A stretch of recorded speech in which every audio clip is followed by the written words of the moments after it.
ఇప్పుడు ఈ పరిస్థితుల్లో మన యొక్క జీవితం ఏ విధంగా ఉందో చూడండి. ఏ విధంగా ఉందో ప్రవక్త గారు రాకముందు సహాబాలు ముర్దార్ తినేవారు. ముర్దార్ అంటే తెలుసు కదా, జుబా చేయకుండా మూర్ఖత్వంగా జీవితం గడిపేవారు, పశువులను తినేవారు. ఈరోజు మనం పందిని తింటామా?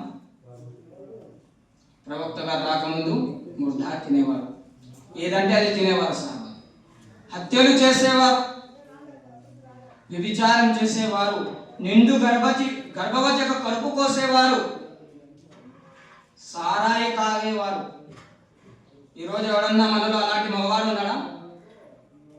ప్రవక్త రాకముందు ఈరోజు మన ఇళ్లలో కూడా ఆడపిల్లలు పుడతారా? ఎక్కువగా అంటే ఒక చోట వదిలేస్తాం, చూసి చాలా చోట్ల జరుగుతుంది. విషయం ఏమంటే అక్కడనే వదిలేసేస్తాం, ఆసుపత్రులలో అక్కడంట ఇక్కడంట వదిలేసేస్తాం అంతే.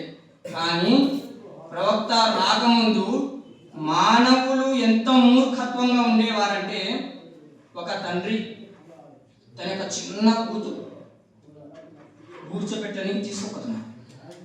బ్రతికింది చిన్న పాప, చేయి పట్టుకొని పిలుచుకోపోతున్నాడు. కూతురు అడుగుతుంది, నాన్నారు మనం ఎక్కడికి పోతున్నాం?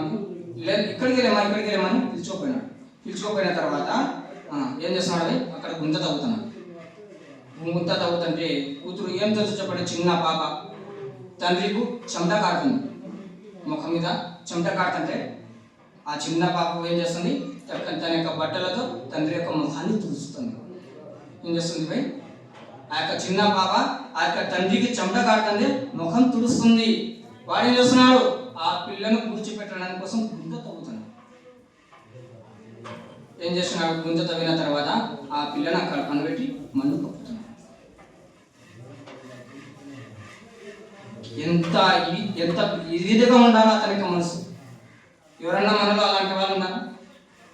ప్రపంచం ఎతలాడినా కూడా ప్రవక్త గారు రాకముందు ప్రపంచం ఈ విధంగా ఉన్నది. ఒక నిండు గర్భవతి దారిలో పోతంటే పందాలు కట్టేవారు. ఒకటి చెప్తాడు, ఆమె ఆ గర్భంలో మగపిల్లవాడు ఉండాలి, ఇంకొకటి చెప్తాడు లేదు ఆడపిల్ల ఉంది. ఈ విధంగా పందాలు కట్టి ఆ యొక్క గర్భవతిని తీసుకొచ్చి కడుపు కోసి చూసేవాడు. ఆడపిల్ల ఉందా మగపిల్లడు ఉండాలని ఈ విధంగా చూసేవారు. ఈరోజు కత్తి పదును ఉందా లేదా అని ఏ విధంగా చేస్తాం? ఏలు పెడతాం, అంతే కదా. మనం కత్తి పదును ఉందా లేదా అని ఏలు పెట్టి మాత్రమే చూస్తాము. కానీ ప్రవక్త గారు రాకముందు ప్రపంచము కత్తి పదును ఉందా లేదా అని చూడడానికి ఎవరైనా ముసలి వాళ్ళు పోతుంటే వెళ్ళి ఒక ఏటులో వేస్తే తలకాయ వేయాలి, అప్పుడు కత్తికి పదును ఉందన్నమాట. ఆ విధంగా మూర్ఖత్వంగా ఉండేవారు. ఈరోజు సారాయి తాగే వాళ్ళు చాలా మంది ఉన్నారు. అలవాటు పని అంటుంటారు, వీనికి సారాయి తాగాలని 10 రూపాయలు తక్కువ ఉంది కానీ వీడు బిచ్చగాని మాదిరి అడుక్కుంటున్నాడు ఇంకా ఎవరికానే వాడు. కానీ సహాబాల కాలంలో డ్రమ్ముల కొద్ది సారాయి ఉండేది ఇంట్లో. ఎప్పుడైతే అల్లాహ్ తరపు నుండి ఉమ్ముల్ ఖబాయిస్ ఈ సారాయి తాగడం హరామని అల్లాహ్ ప్రవక్త గారు చెప్పినారో అప్పుడు ఏం చేస్తున్నారు? మదీనాలో సహాబాలు వాళ్ళ ఇళ్ళలో ఉండే డ్రమ్ముల కొద్ది సారాయిని పాలించినారు. ఏ విధంగా అయితే ఇప్పుడు కాలంలో వర్షం పడితే రోడ్ల మీద నుండి నీళ్లు ఏ విధంగా అయితే పారుకుంటూ పోతాయో, కాలువలలో నుండి నీళ్లు పోతాయో, ఆ విధంగా మదీనాలో సారాయి వెళ్ళింది. అలాంటి మూర్ఖత్వంలో బతికిన సహాబాలు ప్రవక్త గారు వచ్చిన తర్వాత వాళ్ళ యొక్క మనసుల మీద మెహనత్ చేసినారు, కష్టపడినారు. అలాంటి సహాబాలు ఈరోజు మన వరకు దీన్ని చేర్చినారు. ఈరోజు ఏం చేస్తున్నాం? ఈరోజు మనం ముసల్మాన్ యొక్క ఇంట్లో పుట్టినాం. ముసల్మాన్ అంటే ఉర్దూ మాట్లాడేవాడు కాదు, తెలుగు మాట్లాడేవాడు.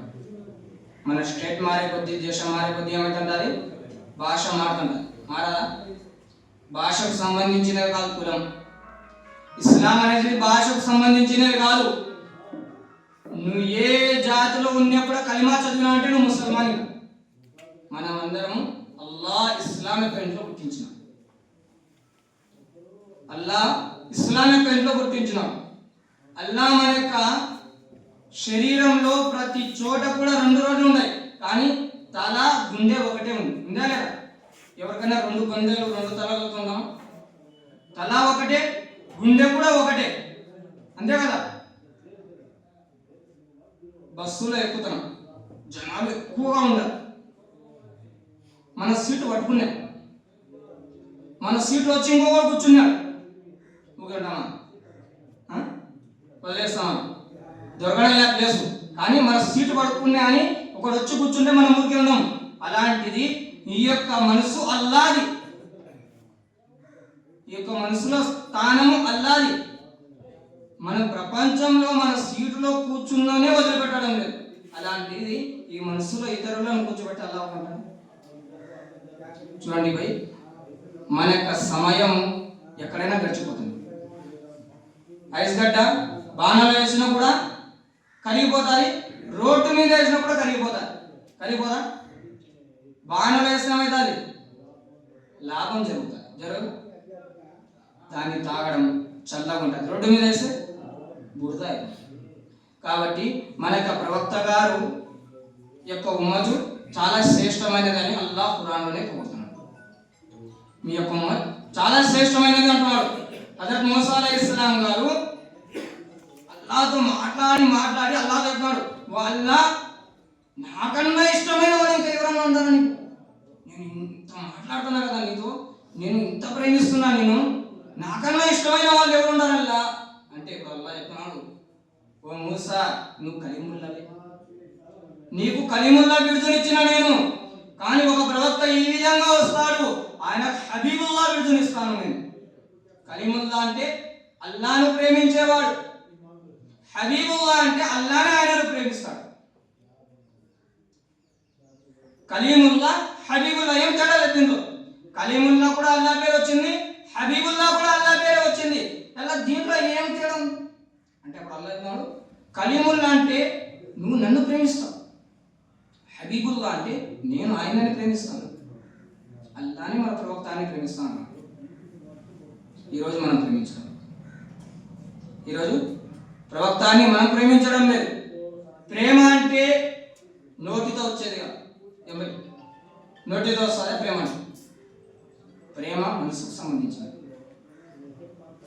ఇప్పుడు జనరేషన్లో ఉండే పిల్లలు సినిమా యాక్టర్లను ఈయన ఫ్యాన్స్ నేను అంటారా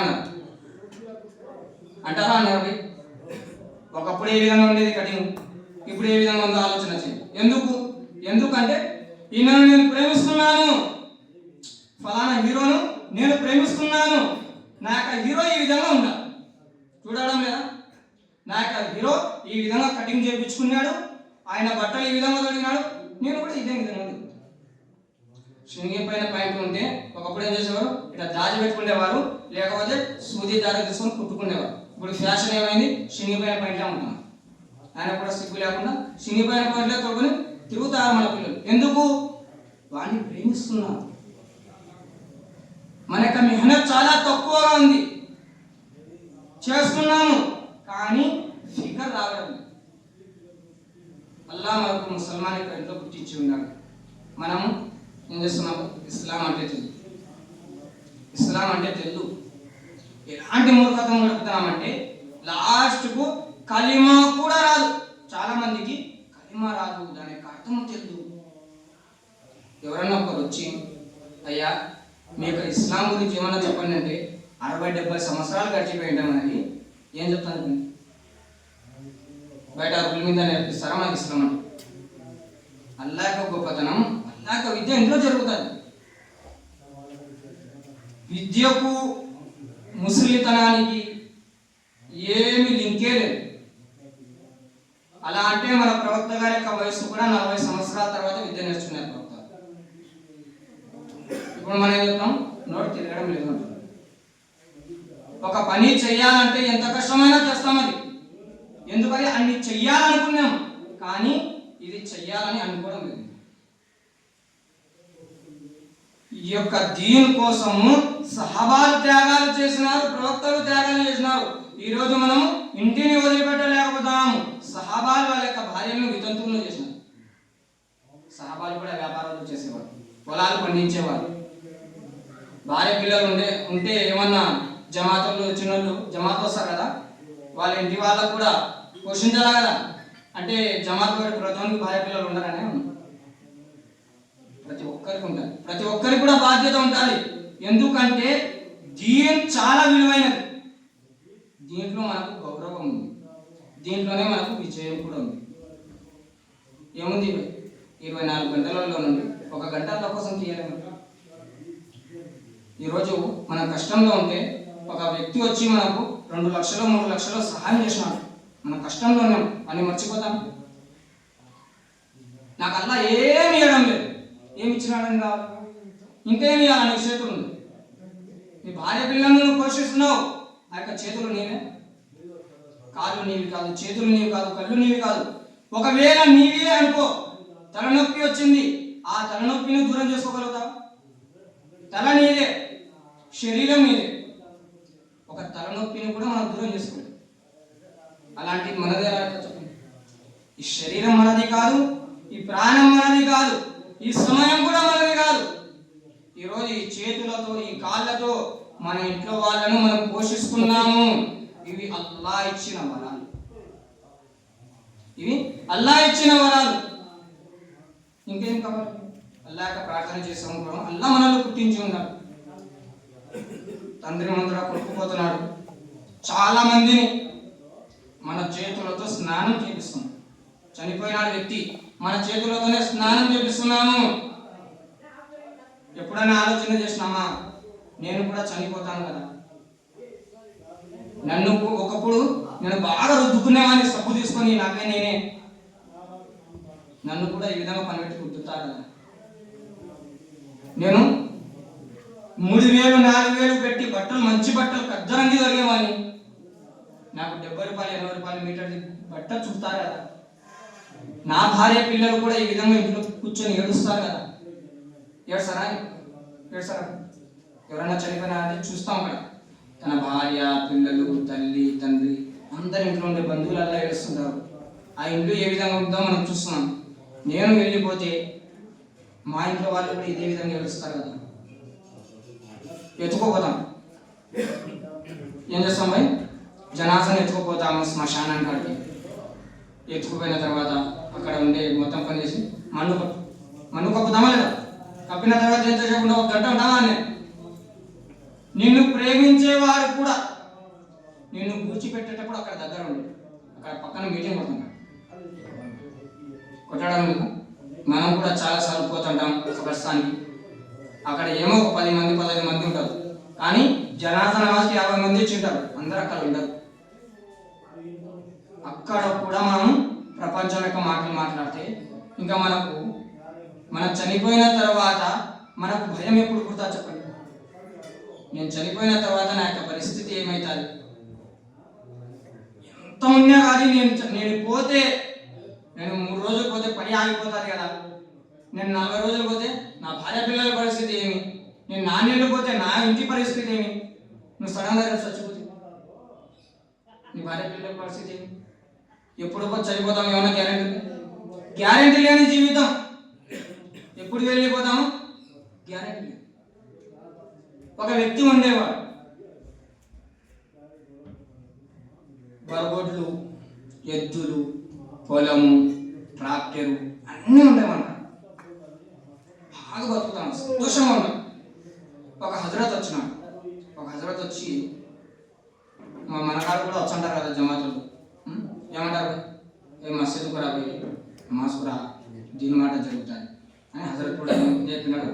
ఏ మసీదుకు రాబోయి అల్లా మాట జరుగుతుంది, నమాజ్ చదువు అల్లా నీ యొక్క ధనంలో అభివృద్ధిని ఇస్తాడు అని ఆయన చెప్తే వాడు చెప్పినాడు, హజరత్ నేను చాలా సంతోషంగా ఉన్నా, నా భార్య పిల్లలు నాకు బాగా చూసుకుంటారు, నా తల్లిదండ్రులు అందరూ మేము సుఖంగా ఉన్నాము, నాకు ట్రాక్టర్ ఉంది, ఎద్దులు ఉన్నాయి, బొరగొడ్లు ఉన్నాయి, పొలాలు ఉన్నాయి, అన్నీ ఉన్నాయి.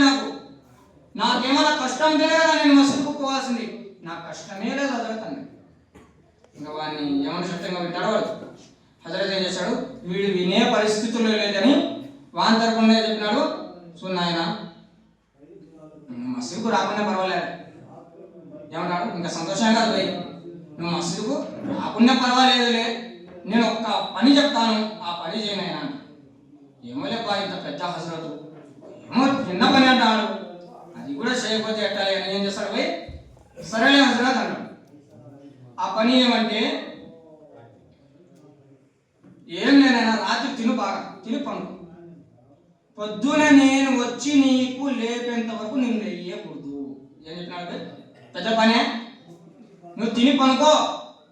నేను ఎప్పుడైతే పొద్దున వచ్చి నీకు లేపుతానో అప్పుడే నువ్వు లేయాల్సింది, అప్పటి వరకు నువ్వు లేయకూడదు అన్నాడు. ఇదేం పెద్ద పని కాదు. ఏం పొద్దున్న రాత్రి బాగా నువ్వు పొద్దున్న లేచేది కదా. సరేలే అర్థం. ఇంకా రాత్రి బాగా తిని అనుకుంటాడు. అనుకున్న తర్వాత ఉదయం 4 గంటలకే లేచాను. ఎందుకంటే డైలీ పని ఉంది. కడకాలు ఎత్తాను, నేను పాలు చూసుకోవాలి. డైలీ పని కదా, బరువులో కడకాలు ఎత్తాలా, పాలు చూసుకోవాలా, చాలా పని ఉంటుందండి. 4 గంటలే లేస్తాడు. లేచిన తర్వాత గుర్తుకు వస్తాదండి. ఏమని? హజరత్ చెప్పినాడు. ఏమని? నేను నీకు వచ్చి లేపేంత వరకు నువ్వు లేయకూడదు అన్నాడు. గుర్తుకొచ్చేం చేస్తాడు? నిద్ర వస్తాదా? రాదు అని ఊకే పనుకుంటాడు. కళ్ళు మూసుకొని ఉంటాడు. తెల్లాడుతాడు. హజరత్ రాడు. భార్య వచ్చి లేపుతుంటారు. ఏమే లేయే, పాడకాలే తాలా, ఇంకా పాలు కాలే, నువ్వు ఇంకా పనుకోనుండావా? లే అని చెప్తుంటారు. లేపుతాడు వాడు. నిద్రపోయినాడు. లేనికి యాక్టింగ్ చేస్తున్నాడు కళ్ళు మూసుకొని. ఇంకా లేదు, అదే విధంగా ఉంటాడు. ఎందుకంటే హజరత్ నేను వచ్చేంత వరకు నువ్వు లేకూడదు నాయన అన్నాడు. దాని తర్వాత ఇంకా భార్య ఏడవడం మొదలు పెడతాడు. వాళ్ళ ఈ సందులో నా మొగుడే దొరికినాడా నీకు? నా మొగుడు బదులు నన్ను తీసుకుంటే బాగుంది కదల్లా. తల్లి వచ్చాయి, ఆమె ఏడుస్తుంటారు. అదేవిధంగా వాళ్ళ నా కొడుకే దొరికినాడా ఇక్కడ నీకు? నా కొడుకు బదులు నన్ను చూసుకుంటే బాగుంది కదా. ఇది ఎలా హజరత్ వింటున్నాను. విని వచ్చి చెప్తాను. చూడండి అమ్మా, ఏం జరిగిందమ్మా అని అడిగితే వాళ్ళు చెప్పారు. ఏం లేదు, అతడు బాగా తిన్నాడు, పెరగని తిన్నాడు, మొత్తం తిన్నాడు, బాగానే తిన్నాడు. కానీ పొద్దునేసరికి లేకుండా హజరత్ అంటే అప్పుడు హజరత్ చెప్పారు. ఏం లేవమ్మా, నా కాడ ఒక దువ్వ ఉంది. నా కాడ ఒక దువ్వ ఉంది. నేను ఆ దువ్వ చదివితే నీ కొడుకు లేస్తాడు. నీ కొడుకు లేచిన తర్వాత నువ్వు ఆడమంటాను. బాగా చెప్తాడు. చూడమ్మా, నా కాడ ఒక దువ్వ ఉంది. నీ కొడుకు లేచిన, నీ భర్త లేచిన తర్వాత నువ్వు అక్కడ ఉంటా. ఇంకా ఇద్దరు చెప్తారేమని? అదే ఎట్టనే ఇంకా పోయినాడు. ఏమంటుంది? ఎట్టనే ఇంకా పోయినాడు అదే. ఇంకా మిగతా పనులు ఏమున్నాయో ఇంకా అది చేసి ఇంకా చేసుకుపోయి చచ్చిపోయినాడు. బ్రతుకున్నాడు. అప్పుడు హజరత్ చెప్తాను. చూడరా నాయన, నువ్వు ఇంకా బ్రతికే ఉన్నావు. అప్పుడేం చెప్తారు? నీ యొక్క ప్రేమ ఏమైంది? విడిపోయింది. ఎప్పుడు వరకు అయితే ఈ యొక్క ఆత్మ మన యొక్క శరీరంలో ఉంటుందో అప్పుడు వరకే మనకు విలువ ప్రపంచంలో. ఇది వెళ్ళిపోయిందంటే అయిపోయినా. ఇంకా మనకు కొడుకులు పట్టించుకోరు, భార్య పట్టించుకోరు. ఏదో 2-3 రోజులు ఏడుస్తారు, అంతే కదా. యవ్వనంలో ఉంటే భార్య ఇంకొక పెళ్లి చేస్తుంది. ఈ యొక్క శరీరంలో ఆత్మ ఉన్నంత వరకే మనకు విలువ ఉంది. చూడండి, బ్రతికున్నా కానీ ఏం చెప్తారు? ఏం పని ఉంటుంది? 60-70 సంవత్సరాలు మన భార్య మనతో కలిసింది. ఒకటే మంచం మీద ఉన్నాము, ఒకటే ఇంట్లో ఉన్నాము, ఎంతో ప్రేమతో ఉన్నాము. 70 సంవత్సరాల తర్వాత భర్త చనిపోయినాడు. నా తండ్రి ₹1,00,00,000 పెట్టి ఇల్లు కట్టించినాడు. నా తండ్రి బెడ్రూమ్లో పని పెట్టాలని పెడతాడా? కొడుకు ఏమన్నా? మీ నాయన బెడ్రూమ్లోనే పని పెట్టాలని అంటారా? ఏమన్నా భార్య సోఫాలు డైలీ పరుపు మీద అనుకునేవాడు, తిరిగిపోయిన మంచం మీద పని పెడతారు. ఏమోలే, ఇంకా నా భర్త 7 గంటలకు చనిపోయిన రాత్రి, ఈ ఒక్కరోజే కదా, ఇంకా రేపు వెళ్ళి సమాజం అనుకుంటాడు అని ఏమన్నా ఆ రోజు భార్య మన అమ్మడే అనుకుంటారా? ఇక్కడ పక్కన ఎవరు ఉండరు. ఈ జీవితమే శాశ్వతమైనది కాదు. ఎవరు కూడా మనం పట్టిన కొడుకు కూడా రారు, ఇంకా గుర్తుకు చేసుకోరు. ఒక 3-4 సంవత్సరాల తర్వాత ఒక చోట గుర్చిపెట్టింటాం తండ్రిని. ఒక 5 సంవత్సరాల తర్వాత కొడుకు కడగండి, నీ యొక్క తండ్రి యొక్క సమాధి ఆడందాం వాడు ఎత్తుకలాగా. ఎందుకంటే ఎప్పుడో ఇంకొకటి చచ్చిపోయినప్పుడు ఇంకా వాడు సమరసంగా ఇంకా ఎప్పుడు. ఈరోజు మనం దీని విద్య నేర్పించినామంటే ఏమవుతుంది? ప్రతిరోజు మన కొడుకు మన కోసం దువా చేస్తాడు. వాళ్ళ నా యొక్క తండ్రి యొక్క వయసులో అభివృద్ధిని ప్రసాదించాల. ఎందుకంటే తల్లిదండ్రులకి ఎవరికో వారికి తెలిసింది. తల్లి ఈరోజు మనము ఎక్కడైనా ప్రయాణంలో పోతున్నాము, నీ యొక్క తల్లి మెత్తగా పడింది, కాళ్ళు చేతులు ఏమి పని చేయవు, మంచాన పడింది, నాదం ఒక్కటి పని చేస్తుంది, మాట్లాడలేదు, అలాంటి పరిస్థితుల్లో ఉంది. అలాంటి సమయంలో కూడా నీ తల్లి నీ కోసం దువా చేసిందంటే ఆ దువాని అల్లాహ్ అంగీకరిస్తాడు. నువ్వు ప్రపంచంలో ఎంత సంపాదించినా కూడా నీ తల్లిదండ్రుల యొక్క మనసును నువ్వు గెలుచుకోలేకపోతే నువ్వు బ్రతికున్నా కూడా లాభం లేదు. అలాంటి విషయాలు ఈరోజు దీన్ని నేర్పిస్తుంది. మనం యొక్క దీన్ని వదిలిపెట్టి ప్రపంచంలో ఎక్కడెక్కడో పాటలాడతాం. ఏ తండ్రి కూడా ఏం చేస్తాడు, నా కొడుకు బాగుండాలని ఎప్పుడు బాగుండేది వరట్లు ఆశిస్తాను. అన్నిటికంటే గొప్ప వరం, పెద్ద బహుమతి ఏమంటే పిల్లలకు ధర్మ విద్య, మంచి విద్య నేర్పియాలని. మంచి విద్య ఉంటే వాడు ఎక్కడ పోయినా కూడా బాగా సుఖంగా ఉంటాడు. ఉమర్ రలియల్లాహు గారు పెద్ద రాజు. ఎలాంటి రాజు అంటే ముక్కాలి ప్రపంచాన్ని పరిపాలించినాడు. అలాంటి గొప్ప రాజు. ఎలాంటి బట్టలు తొడిగేవాడంటే తన యొక్క జిబ్బా మీద 18 అతుకులు ఉండేవి. అతుకులు చినిగిపోయిన చోట అతుకులు వేసి తొడుక్కుండేవాడు. మనం కూడా ఎక్కడన్నా చినిగిపోయిందంటే అది పుట్టుకొని తొడకాలి. అలాంటి గొప్ప రాజు ఏం చేసేవాడు, అల్లాహ్తో వేడుకుంటాను, వాళ్ళ నువ్వు నన్ను పుట్టించిన వాళ్ళ నువ్వు నన్ను బరువొడ్డుగా పుట్టించింటే బాగుండు, నువ్వు నాకు ఒక గడ్డి పరక మాదిరిగా పుట్టించింటే బాగుండు. కానీ ప్రపంచంలో ప్రవక్తగా చెప్పినారు బషారత్ చేయాలని, ఓ ఉమర్ మీరు స్వర్గానికి పోతారు. ప్రపంచంలో మనకి ఎవరైనా సర్టిఫికేట్ ఇచ్చాడు స్వర్గానికి? ప్రవక్తగా చెప్పినారు. అలాంటి 10 సహాబాలలో నుండి ఆ సహాబీ అయిన అలాంటి వారు చింతన ఉండేది, నమాజ్లో ఏడ్చేవారు. ఈరోజు మనం ఇక్కడ ఉన్నాం. ఈ యొక్క దీని కోసము వాళ్ళ పిల్లలను త్యాగాలు చేసినారు. ఈరోజు దీన్ అంటే తెలుగు, నమాజ్ అంటే తెలుగు. ఎలాంటి జీవితం గడుపుతున్నాం చూడండి. ఇస్లాంలో లేని విషయాలను తీసుకొచ్చి ఇస్లాంలో పెట్టేస్తున్నాం. ఇది కూడా ఉంది మన నాటికి. విద్య లేదు, లేని మూర్ఖత్వం వలన మన పెద్దవాళ్ళు విద్య లేక ఎన్నో విషయాలు మనకు చెప్పిపోయినారు. ఇప్పుడు విద్య ఉంది, మనకు విద్య వస్తుంది, పుస్తకాలు చాలా ఉన్నాయి, అయినా కూడా మనం వెనకపడి ఉన్నాం. మతంలో ఉంటాం, మతం గురించి ఏం లాభం? మనం అందరం మనందరం కూడా ముసల్మాన్లమే. కానీ ఈరోజు మన ఇంట్లో ఉండే పొట్టేల్ని కోడిని కూడా మనం కోసుకోలేకపోతాం. ఏం చేస్తున్నాం? పట్టుకొని ఊరాలల్లా దిగుతున్నాం. సాబు ఎక్కడ ఉన్నారో పోతాం, సాయిబు ఎక్కడ ఉన్నారో ఎతకలాగా. అలాంటి పరిస్థితి. అంటే మన ముస్లింలు అంటారు వాడు కూడా నిఘా చేయించుకుంటాడా, మనం నిఘా చేయించుకోమా? ఎంత దిగజారిపోతున్నాం చూడండి. దీను ప్రతి ఒక్కరిని నేర్చుకోవాలా. తలబుల్ ఇల్మి ఫరీదతున్ అలా కుల్లి ముస్లిమిన్ వ ముస్లిమా. ధర్మ విద్య నేర్చుకోవడం ప్రతి మగవాళ్ళు మరియు స్త్రీల మీద విధిగా ఉంది. ఈరోజు మనము జుమ్మా రోజు బయాన్ని వింటాము.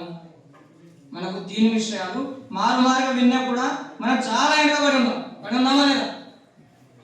ఏ విషయాలు ఇంకా నేర్చుకోలేము. అలాంటిది మన ఇంట్లో స్త్రీలు ఏ విధంగా ఉంటారు?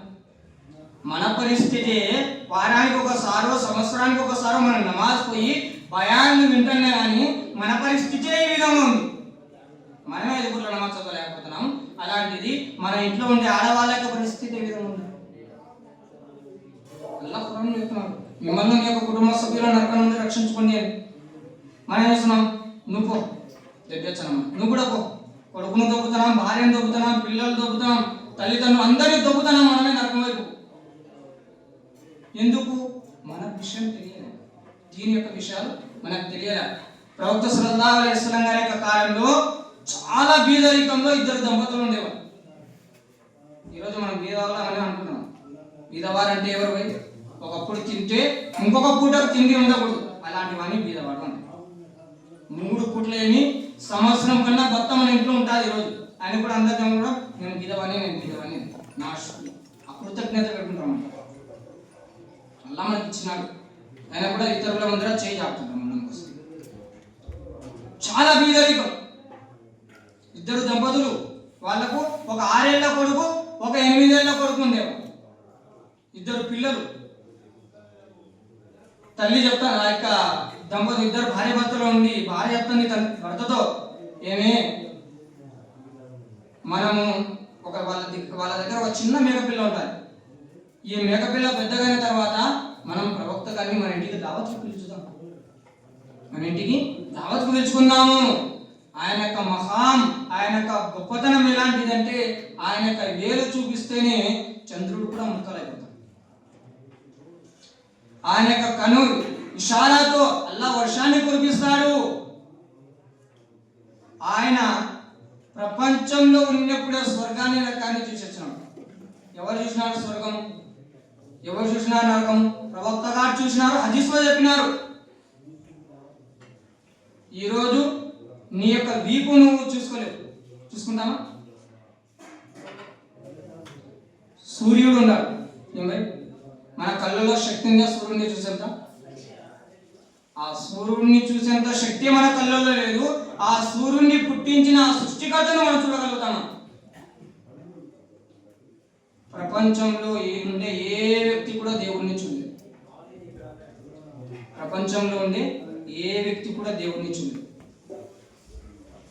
ప్రతి వ్యక్తి వాళ్ళ యొక్క జీవితం ప్రకారం గడుపుతున్నారు. మనం కూడా ఏం చేస్తున్నాము? గడుపుతున్నాం. జంతువులను చూసినాము, పని చేస్తాయి. పిల్లల్ని పుట్టించా మనం కూడా ఈరోజు పిల్లల్ని పుట్టిస్తాం. పుట్టడం లేదు, మనం పిల్లల్ని పుట్టిస్తున్నాం, అవి కూడా పిల్లల్ని పుట్టిస్తున్నాయి. అవి పోషిస్తున్నాయి, మనం కూడా పోషిస్తున్నాం. దానికి మనకు తేడా ఉంది. దానికి తెలివి ఉంది, జ్ఞానం లేదు. ఏం తెలుసు చెప్పండి? కుక్కలకి ఏమన్నా తెలుసా? ఏమి తెలియదు. మానవుని లోపల సిగ్గు అనేది ఉంటుంది. అల్ హయావు శుఅబతున్ మినల్ ఈమాన్. సిగ్గు విశ్వాసం యొక్క ఒక భాగం. సిగ్గు కూడా విశ్వాసం యొక్క ఒక భాగం. ప్రవక్త గారు దీను చూపించినారు. నేర్పియడం అంటే వేరే విషయం, చూపించినారు. ఈ విధంగా చెయ్యాలా, పుట్టుక నుండి చావు వరకు ప్రతి విషయం నేర్పించినారు. ప్రతి విషయం ఏ విధంగా నేర్పించినారు? ఇస్లాంలో భార్యతో ఏ విధంగా ఉండాలా, ఆమెతో ఏ విధంగా కలిసి ఉండాలా, తల్లితో ఏ విధంగా ఉండాలా, తల్లిని ఏ విధంగా ప్రేమించాలా, పిల్లలతో ఏ విధంగా ఉండాలా, పిల్లల్ని ఏ విధంగా ప్రేమించాలా, ఇవెల్లా నేర్పించాలి. ఈరోజు మన ఎక్కువ అంటే 3 పిల్లలు, భార్య 5 మంది ఎక్కువ కంటే, కొన్ని చోట 6 మంది ఉండొచ్చు. 24 గంటలు కష్టపడతామా? కష్టపడతాం. 24 గంటలు మనం కష్టపడతాం, పోషిస్తున్నాం. ప్రవక్త గారికి 11 మంది భార్యలు, 4 కూతుళ్ళు, 3 కొడుకులు. ఈరోజు 4-5 మంది పోషించడానికి 24 గంటలు మనం కష్టపడుతున్నాం. అల్లాహ్ ప్రార్థన కోసం మనకు సమయం దొరకడం లేదు. 11 మంది భార్యలు, 4 కూతుళ్ళు, 3 కొడుకులతో ఆయన ఎంత కష్టపడి ఉండాలి? ఈ యొక్క దీని ఇంతవరకు చేర్చినాడంటే ఆయన ఎంత కష్టపడి ఉండాలి? ఈరోజు మనకు ప్రార్థన చేయడానికి సమయం దొరకడం లేదు. 10 నిమిషాలు తీయలేకపోతున్నాం. మన మస్జిద్ను మనం అభివృద్ధి చేయలేకపోతే ఇంకెవరు చేస్తారు చెప్పండి? మస్జిద్ మనం కట్టించుకున్నాం అల్లాహ్ ప్రార్థన చేయడం కోసము. మన యొక్క మస్జిద్ను మనం అభివృద్ధి చేయకపోతే ఇతరులు, హిందువులు, క్రిస్టియన్స్ వచ్చి చేస్తారు. చూస్తున్నామా లేదు? పండగ వస్తే హిందువులు ఏ విధంగా ఉంటారు, క్రిస్టియన్స్ ఏ విధంగా ఉంటారు. మన మస్జిద్ కూడా ఏం లాభం చెప్పండి? కాబట్టి 2 దంపతులు ఉండేవారు. ఎవరు భయ్? 2 దంపతులు ఉండేవారు. 2కు ఏమని ఉంది ఆమె లోపల? ఇంకా చిన్న పిల్లనే, మేకపిల్ల. ఏమంటుంది? ప్రవక్త గారిని దావత్ ఇస్తాం, మా ఇంటికి భోజనానికి పిలుచుకుందాం అని చెప్పింది. చెప్పిన తర్వాత ఏమైంది భయ్? ఇంకా ఆమె కొద్ది రోజులు గడిచిపోయిన తర్వాత భర్తతో చెప్తుంది, ఏమండి ప్రవక్త గారికి దావత్ ఇచ్చామండి, పెద్దగా మేకపిల్ల పెద్దగా ఏంటది. అప్పుడు ఆ వ్యక్తి సహాబీ గారు ప్రవక్త గారి దగ్గరికి పోతారు. ప్రవక్త గారి దగ్గరికి వెళ్ళిన తర్వాత ఏం జరుగుతుంది? ప్రవక్త సల్లల్లాహు అలైహి వసల్లం గారు ఆ యొక్క సహాబీ దగ్గరకు వచ్చి కూర్చుంటారు. సువర్ణమాసం దగ్గరికి వచ్చి కూర్చున్న తర్వాత ఆయన అడుగుతాడు, ప్రవక్త గారు అడుగుతాడు, ఏమయ్యా ఏమన్నా మాట్లాడాలన్నా నాతో? ఎవరన్నా మన దగ్గరకు వచ్చి కూర్చుంటే అడుగుతాం ఏమన్నా మాట్లాడాలి అంటే ఇప్పుడు చెప్తాడు, లేదు ప్రవక్త గారు, భయపడతాను, లేదు ప్రవక్త గారు ఏం లేదు చెప్పేది అంటారు.